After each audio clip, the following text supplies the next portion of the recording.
तो थोड़ी देर में विधानसभा सत्र शुरू होगा। सदन में प्रश्नकाल नहीं होगा, शून्यकाल नहीं होगा। सदन के पटल पर 4 विधेयक रखे जाएंगे। केंद्रीय कृषि कानूनों पर चर्चा होगी।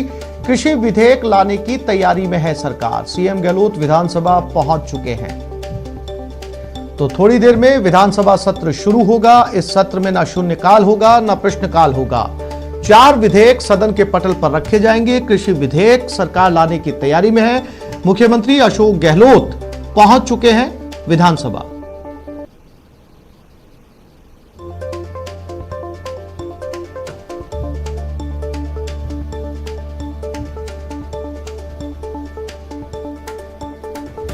ये सीधी तस्वीरें जहां पर विधानसभा में सीएम गहलोत पहुंच चुके हैं। कुछ ही देर के अंदर चारों विधेयक पटल पर रखे जाएंगे।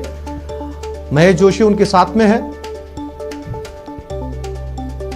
और अब से कुछ देर पहले की ये तस्वीरें जब विधानसभा पहुंचे सीएम गहलोत और अब से कुछ ही देर के अंदर विधानसभा सत्र शुरू होने वाला है। इस सत्र के अंदर प्रश्नकाल और शून्यकाल को नहीं रखा गया है। इसके साथ ही 4 विधेयक कृषि से जुड़े हुए सदन के पटल पर रखे जाएंगे।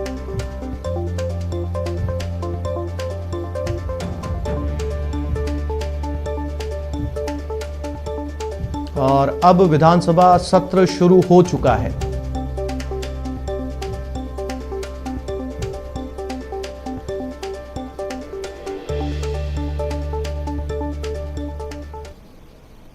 हम ये सोच क्यों लें कि ये अटकेंगे। हम ये मान के चलते हैं राज्यपाल महोदय एक अच्छे व्यक्ति हैं। राज्यपाल का संवैधानिक पद है, मान सम्मान वाला पद है और हम उनसे हर तरीके के सहयोग की उम्मीद करते हैं। भाई साहब, लेकिन गुर्जरों की अगर हम बात करें, आपने भी बताया तो बड़ी इशू हो रहा है। सरकारें बात कर रही है, वो मान नहीं रहे हैं। कल रात को भी देर रात तक मीटिंग चली, आज भी कह रहे हैं कि डिस्कशन होगा। तो क्या सॉल्यूशन निकलने की एक्सपेक्टेशन? सॉल्यूशन निकलने तक हमेशा सहमति बनाने का प्रयास किया जाता है और हम कर रहे हैं। ठीक है। पार्टी ने कहा है कि 1% भी अगर कांग्रेस इन भारत सरकार के द्वारा पारित कानूनों का किसान का हित होता है तो हम उसके ऊपर पुनर्विचार भी करेंगे, समाधान भी करेंगे उसका। लेकिन जब कोई कानून किसानों का हित का है ही नहीं, उसके बावजूद भी कांग्रेस घड़ियाली आंसू बहाने का काम कर रही है। और इस कानून के अंदर जो सुनने में आ रहा है वो तो बाद में पता चला कि हकीकत क्या है कि साहब हम 3 साल की सजा का प्रावधान करेंगे। जब आप किसी व्यापारी को समर्थन मूल्य के ऊपर कम खरीद अगर करने पर 3 साल की सजा का प्रावधान कर रहे हो तो कौन सा व्यापारी बेवकूफ है जो राजस्थान के अंदर खरीद करने के लिए आएगा? सरासर ये किसानों का हित होगा। अगर सरकार चाहती है कि किसानों को हित करे तो वो कानून ये लेकर आए कि बाजार भाव में अगर किसान की फसल कम रेट के ऊपर बिकती है तो उसका डिफरेंस राशि है समर्थन मूल्य का और बाजार भाव का, तो वो राशि 1 तारीख को जो बिल हमारी सरकार ने तैयार किए हैं, जो किसानों को जिस प्रकार से आंसू रुलाने का काम केंद्र की सरकार कर रही है, अपने वादों पे वो खरी नहीं उतर रही है। मोदी जी ने 2014 में प्रधानमंत्री बनने से पहले कहा था कि अगर मुझे प्रधानमंत्री बनने का मौका दिया तो मैं किसान की आमदनी को दोगुनी कर दूं। विधेयक 2020, राजस्थान महामारी विधेयक 2020 कि आप जो नए बिल लेकर के आए हैं, मिनिमम सपोर्ट प्राइस को उसका हिस्सा बना दीजिए।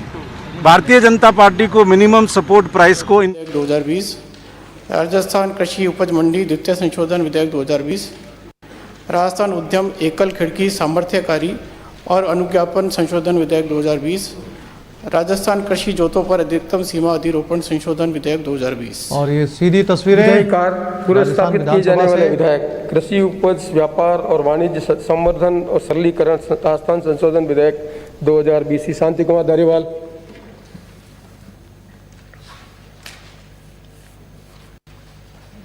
अध्यक्ष महोदय, मैं आपकी अनुमति से कृषि उपज व्यापार और वाणिज्य संवर्धन और सरलीकरण राजस्थान संशोधन विधेयक 2020 को पुनर्स्थापित करने की आज्ञा के लिए प्रस्ताव करता हूं।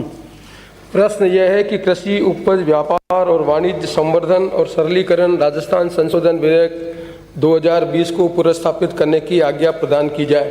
जो पक्ष में वहाँ कहें हाँ, विपक्ष में वो ना कहें।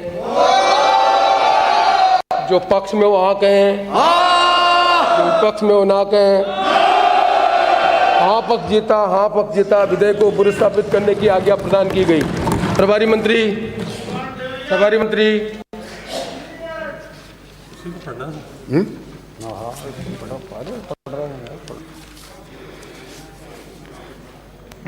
अध्यक्ष महोदय, मैं आपकी अनुमति से कृषि उपज व्यापार और वाणिज्य संवर्धन और सरलीकरण राजस्थान संशोधन विधेयक 2020 को पुनर्स्थापित करता हूं। कृषक सशक्तिकरण और संरक्षण, कीमत आश्वासन और कृषि सेवा पर करार राजस्थान संशोधन विधेयक 2020। श्री शांति कुमार धारीवाल। अध्यक्ष महोदय, मैं आपकी अनुमति से कृषक सशक्तिकरण और संरक्षण, कीमत आश्वासन और कृषि सेवा पर करार राजस्थान संशोधन विधेयक 2020 को पुनर्स्थापित करने की आज्ञा के लिए प्रस्ताव करता हूं।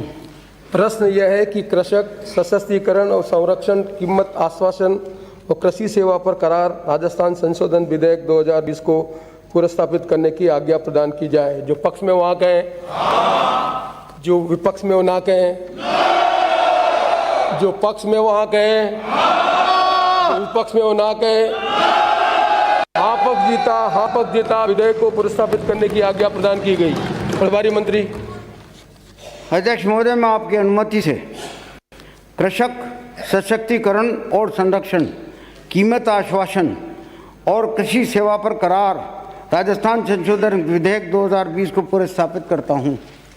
आवश्यक वस्तु विशेष उपबंध और राजस्थान संशोधन विधेयक 2020। श्री शांति कुमार धारीवाल।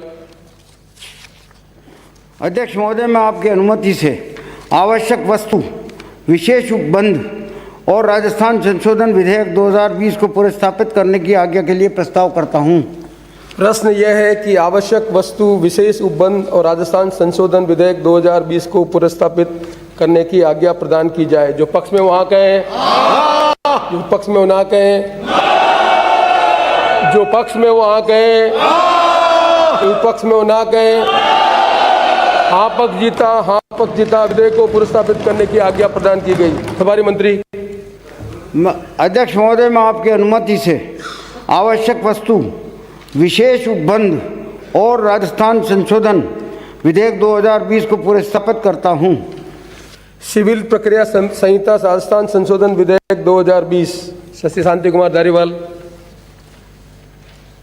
अध्यक्ष महोदय, मैं आपकी अनुमति से सिविल प्रक्रिया संहिता राजस्थान संशोधन विधेयक 2020 को पुनर्स्थापित करने की आज्ञा के लिए प्रस्ताव करता हूं।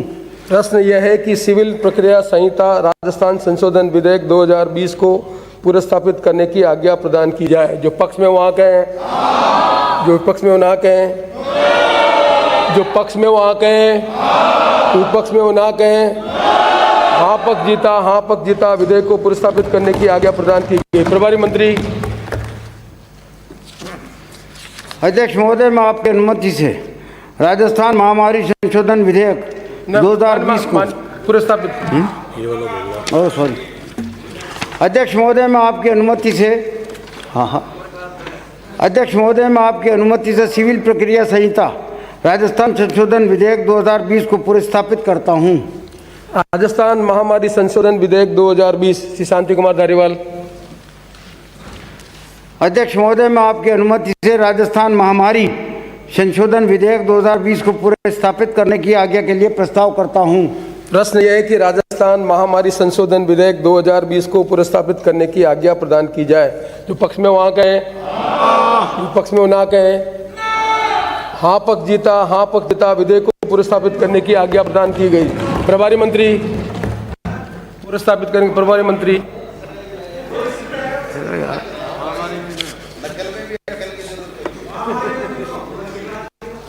अध्यक्ष महोदय, मैं आपकी अनुमति से राजस्थान महामारी संशोधन विधेयक 2020 को पुनर्स्थापित करता हूं।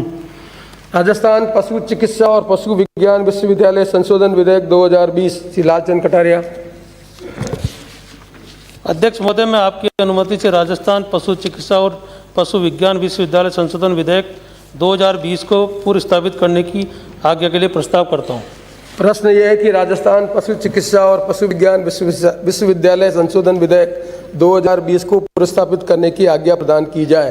जो पक्ष में वहाँ कहें, जो पक्ष में वो ना कहें। हाँ पक्ष जीता विधेयक को पुनर्स्थापित करने की आज्ञा प्रदान की गई। प्रभारी मंत्री।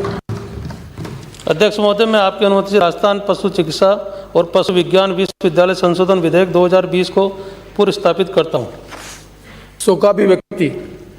माननीय सदस्यगण, शोकाभिव्यक्ति के इस अवसर पर मैं गत दिनों दिवंगत भारत के पूर्व राष्ट्रपति श्री प्रणब मुखर्जी, नागालैंड एवं मणिपुर के पूर्व राज्यपाल डॉक्टर अश्विनी कुमार, गुजरात के पूर्व मुख्यमंत्री श्री केशुभाई पटेल, असम के पूर्व मुख्यमंत्री श्रीमती सैयदा अनवरा तैमूर, पूर्व सांसद श्री जसवंत सिंह, डॉक्टर हरि सिंह, MC राधाकृष्ण बिरला, इस सदन के सदस्य श्री कैलाश चंद्र त्रिवेदी, पूर्व मंत्री श्रीमती जकिया तथा पूर्व सदस्य श्री हीरालाल मीणा, श्री शिव सिंह एवं श्री रामेश्वर भारद्वाज के प्रति संवेदना व्यक्त करते हुए ये शोक प्रस्ताव प्रस्तुत करता हूँ।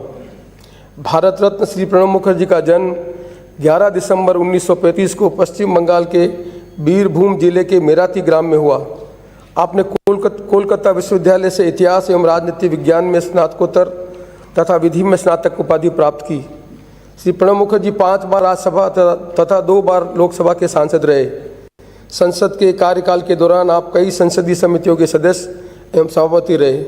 दीर्घ संसदीय अनुभव वाले श्री मुखर्जी राज्यसभा में कांग्रेस पार्टी के उपनेता एवं मुख्य सचेतक तथा सदन के नेता रहे। आप जून 2004 से जून 2012 तक लोकसभा में भी सदन के नेता रहे।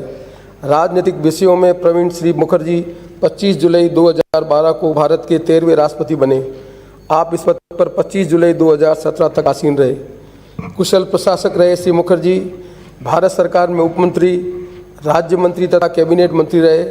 वित्त मंत्री, विदेश मंत्री, रक्षा मंत्री एवं वाणिज्य मंत्री के रूप में कार्य करते हुए आपने प्रशासनिक सुधार, सूचना का अधिकार, रोजगार का अधिकार, खाद्य सुरक्षा, विशेष पहचान प्राधिकरण, मेट्रो रेल की स्थापना जैसे विषयों पर इस उद्देश्य के लिए गठित 95 से अधिक मंत्री समूहों की अध्यक्षता करते हुए सार्थक निर्णय लेने में अग्रणी भूमिका निभाई। आप जून 1991 से मई 1996 तक योजना आयोग के उपाध्यक्ष भी रहे। आपने केंद्र और राज्यों के बीच संसाधनों के बंटवारे का संशोधित गाडगिल मुखर्जी फार्मूला भी तैयार किया। व्यापक राजनयिक अनुभव के धनी श्री मुखर्जी अंतर्राष्ट्रीय मुद्रा कोष, विश्व बैंक, एशियाई विकास बैंक तथा अफ्रीकी विकास बैंक के संचालक मंडलों में रहे। आपने अनेक अंतर्राष्ट्रीय सम्मेलनों एवं सेमिनार्स में भारतीय शिष्टमंडल का नेतृत्व किया। ओजस्वी वक्ता एवं प्रखर विद्वान श्री मुखर्जी के बौद्धिक तथा राजनीतिक कौशल, अंतर्राष्ट्रीय संबंधों, वित्तीय कार्यकलापों एवं संसदीय प्रक्रियाओं के विषय में गहन ज्ञान की सर्वत्र सराहना की जाती है। ये हमारे लिए सौभाग्य का विषय है कि सदन के सदस्यों ने भी दिनांक 1 अगस्त 2019 को इसी सभागार में आयोजित सेमिनार में उनके अनुभवों का लाभ लिया। विलक्षण अध्यवसायी रहे श्री मुखर्जी की भारतीय अर्थव्यवस्था और राष्ट्र निर्माण पर beyond survival, emerging dimension of Indian economy, challenges before the nation, thoughts of reflections एवं the turbulent years 1980 to 1986 जैसी कई पुस्तकें प्रकाशित हुई। सरल एवं सौम्य व्यक्ति के धनी प्रणवदा दलीय सीमाओं से ऊपर थे, जिसके कारण सभी राजनीतिक दलों के नेता उनका सम्मान करते थे। बहुमुखी प्रतिभा के धनी श्री मुखर्जी को बहुत से सम्मान एवं पुरस्कार प्राप्त हुए। सरकार और संसद में आपकी स्पृहणीय एवं समर्पित सेवाओं के लिए आपको वर्ष 2008 में पद्म भूषण तथा वर्ष 2019 में भारत के सर्वोच्च सम्मान भारत रत्न से सम्मानित किया गया। आपको वर्ष 1997 में सर्वोत्तम सांसद पुरस्कार तथा 2011 में भारत में सर्वोत्तम प्रशासक का पुरस्कार प्रदान किया गया। आपको देश विदेश के अनेक विश्वविद्यालयों द्वारा मानद डॉक्टरेट की उपाधियाँ प्राप्त की गई। श्री प्रणब मुखर्जी का दिनांक 31 अगस्त 2020 को निधन हो गया। श्री मुखर्जी के निधन से देश को अपूरणीय क्षति हुई है। नागालैंड एवं मणिपुर के पूर्व राज्यपाल डॉक्टर अश्विनी कुमार का जन्म 15 नवंबर 1950 को हिमाचल प्रदेश के नाहन में हुआ। आपने स्नातक तक की शिक्षा प्राप्त करने के उपरांत MBA तथा PhD की उपाधियाँ प्राप्त की। डॉक्टर अश्विनी कुमार वर्ष 1973 में भारतीय पुलिस सेवा में चयनित हुए तथा विभिन्न पदों पर अपनी सेवाएं दी। आपने प्रधानमंत्री कार्यालय में सहायक निदेशक के पद पर भी कार्य किया। SPG में अपनी सेवाएं देने वाले डॉक्टर अश्विनी कुमार हिमाचल प्रदेश के पुलिस महानिदेशक तथा CBI के निदेशक भी रहे। उत्कृष्ट सराहनीय सेवाओं के लिए आपको वर्ष 1989 में भारतीय पुलिस पदक तथा वर्ष 1999 में राष्ट्रपति के पुलिस पदक पर सम्मानित किया गया। कुशल प्रशासक रहे डॉक्टर अश्विनी कुमार मार्च 2013 से जून 2000 तक नागालैंड के राज्यपाल रहे।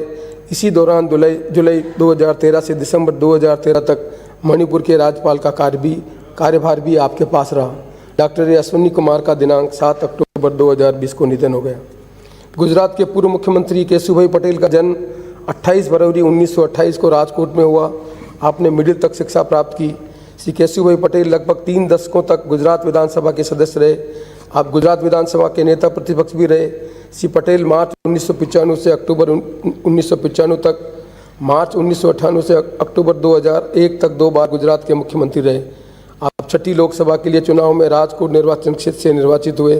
दीर्घ संसदीय अनुभव वाले श्री पटेल वर्ष 2002 से 2008 तक राज्यसभा के सदस्य भी रहे। जन कल्याण को समर्पित श्री पटेल राजकोट नगर पालिका सदस्य एवं नेता प्रतिपक्ष रहे। अनेक कृषि संसाधनों से संबंध रहे श्री पटेल श्री सोमनाथ ट्रस्ट के चेयरमैन भी रहे। श्री केशुभाई पटेल का दिनांक 29 अक्टूबर 2020 को निधन हो गया। असम की पूर्व मुख्यमंत्री श्रीमती सैयदा अनवरा तैमूर का जन्म 24 नवंबर 1936 को असम के जोराहट में हुआ। आपने बी ऑनर्स तक अर्थशास्त्र में एमए की उपाधि प्राप्त की। श्रीमती सैयदा अनवरा तैमूर 4 बार असम विधानसभा की सदस्य रही। श्रीमती तैमूर दिसंबर 1980 से जून 1981 तक असम की पहली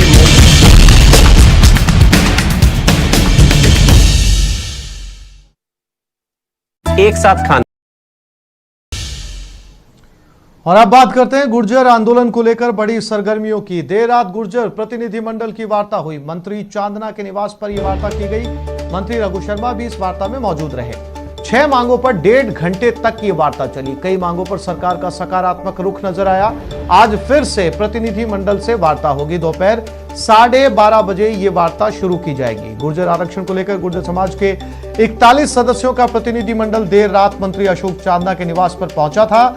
यहां पर मंत्री रघु शर्मा भी वार्ता में पहुंचे और 6 अहम मांगों को लेकर करीब 2 घंटे वार्ता की गई। इस बैठक में भरतपुर से काफी लोग आए थे, लेकिन कर्नल किरोड़ी बैंसला और विजय बैंसला इस बैठक का हिस्सा नहीं थे। बैठक में कई मांगों पर सरकार ने सकारात्मक रुख दिखाया। न्यूज 18 से बातचीत में मंत्री अशोक चांदना ने कहा कि पहले दौर की वार्ता हुई है। आज दोपहर 12:30 बजे दूसरे दौर की वार्ता होगी।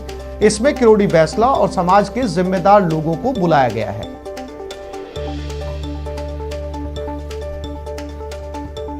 और इस मामले को लेकर रघु शर्मा ने कहा कि गुर्जर आंदोलन को लेकर सरकार वार्ता के लिए हर समय तैयार है।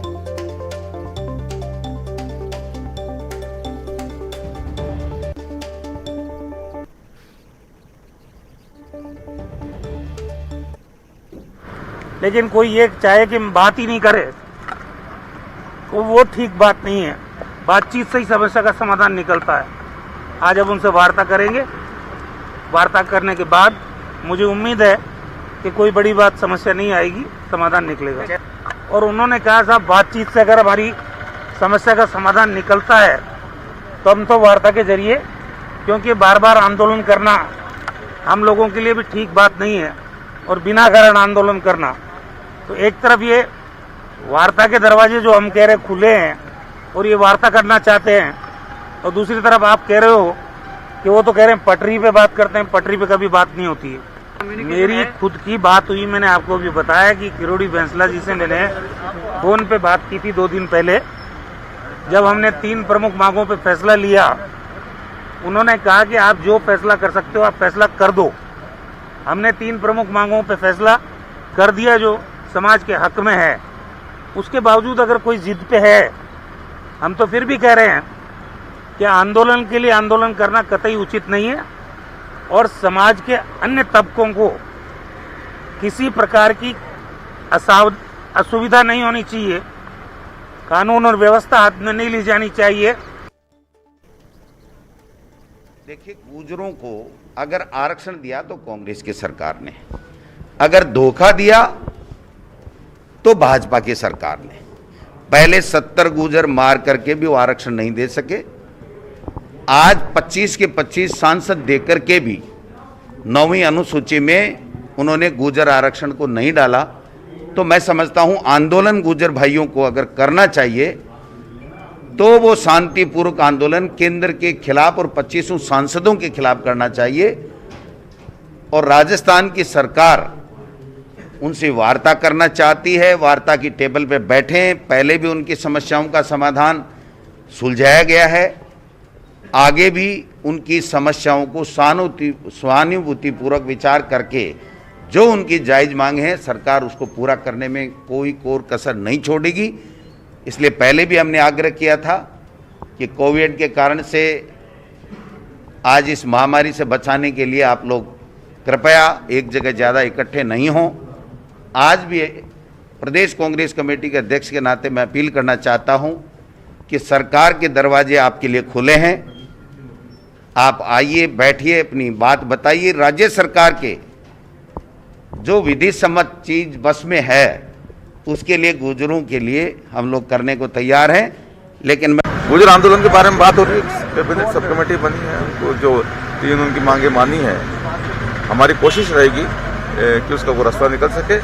और हम गुर्जर समाज के पक्ष में हैं कांग्रेस की। उनकी जो मांगे हैं जो मानी गई हैं, इसलिए मानिए कि हम उनके हितैषी हैं। बड़े बड़े मामले हो जाते हैं, उन सब चीज़ों का भी बैठ के ही हल निकलता है। और माननीय मुख्यमंत्री श्री अशोक गहलोत साहब, हमारी पूरी सरकार इस मामले को लेके पूरी तरह गंभीर है।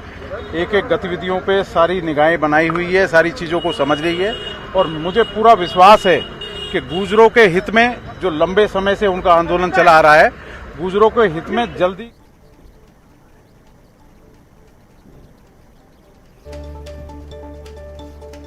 तो इस बुलेटिन में फिलहाल इतना ही। नमस्कार।